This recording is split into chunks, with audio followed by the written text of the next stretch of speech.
এই গার্মেন্ট সেক্টরকে নিয়ে একটি ষড়যন্ত্র এখন করছে।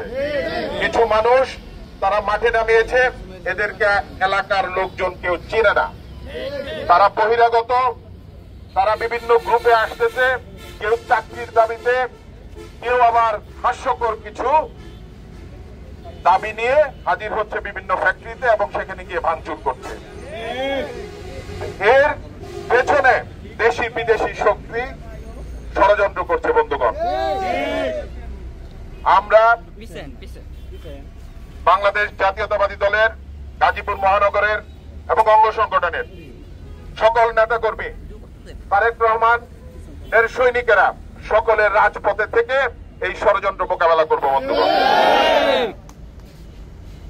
যখন থেকে এই ষড়যন্ত্র আমরা টের পেয়েছি, আমাদের ব্যবসায়ীরা, মিল মালিকেরা, বিজিএমইর ব্যবসায়ীরা তারা আমাদের সাথে যোগাযোগ করেছেন, তারা আমাদের সহযোগিতার আহ্বান জানিয়েছেন এবং প্রশাসন থেকেও আমাদেরকে সহযোগিতা চেয়েছেন। আমাদের দেশপ্রেমিক সেনাবাহিনী মাঠে আছে, তারাও ভূমিকা পালন করছেন, টহল দিচ্ছেন। গতকালকে যে একটি পরিস্থিতি গাজীপুরে তৈরি করার চেষ্টা করেছিল, আজকে আমি কোথাও কোনো গন্ডগোল শুনি নাই। শুধু একটি মাত্র গন্ডগোল আমি শুনেছিলাম সকালবেলা, সেটা মালিকের বাড়িতে হয়তো হয়েছিল, কিন্তু তাৎক্ষণিক সেটাকে নিবৃত্ত করা হয়েছে। তো আপনারা মাঠে আছেন বলে আমাদের এই গার্মেন্ট সেক্টরের ব্যবসায়ীরা তারা এখন নিশ্চিন্তে যেন ব্যবসা করতে পারেন এবং আমাদের যারা সাধারণ শ্রমিক ভাইরা আছেন তাদের নিরাপত্তা আপনারা নিশ্চিত করার জন্য যতদিন লাগে আমরা। আপনারা দেখেছেন আমাদের গাজীপুর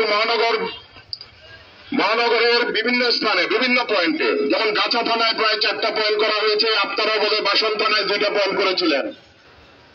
টঙ্গী বেসিক এরিয়াতে আমাদের টঙ্গী পূর্ব থানা, পশ্চিম থানা বিএনপির নেতৃবৃন্দরা সেখানে সতর্ক অবস্থানে আছেন। আমাদের দেশপ্রেমিক সেনাবাহিনী তারাও রাজপথে টহল দিচ্ছে গাজীপুর মহানগরের বিভিন্ন স্থানে।